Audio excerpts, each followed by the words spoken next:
شايفين معايا الفلفل الأحمر الحار؟ شكله يا جماعة خطير، مليان فيتامين سي وبيقوي المناعة.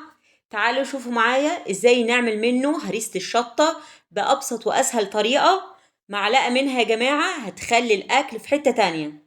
هنغسل الفلفل بتاعنا كويس ونبتدي نقطعه كويس علشان أعرف أفرمه، وبعدين هنحط في أي مفرمة عندنا.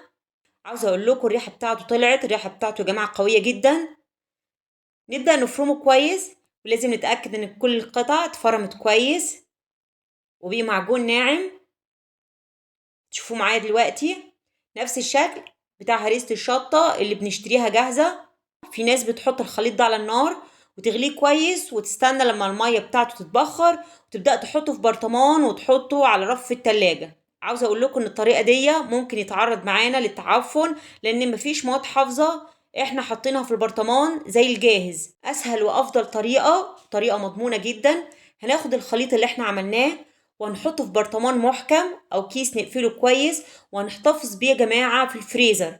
هيقعد معاكم لمدة شهور، طعمه مش هيتغير ولا هيحصله حاجة. هناخد منه حسب احتياجنا بالمعلقة، ممكن نضيفها للمسقعة، للكبدة، للمكرونة بالصلصة. واحلى حاجة يا جماعة الهريسة دي اللي انا عملتها مع البتنجان المخلل بتخلي الطعم خطير.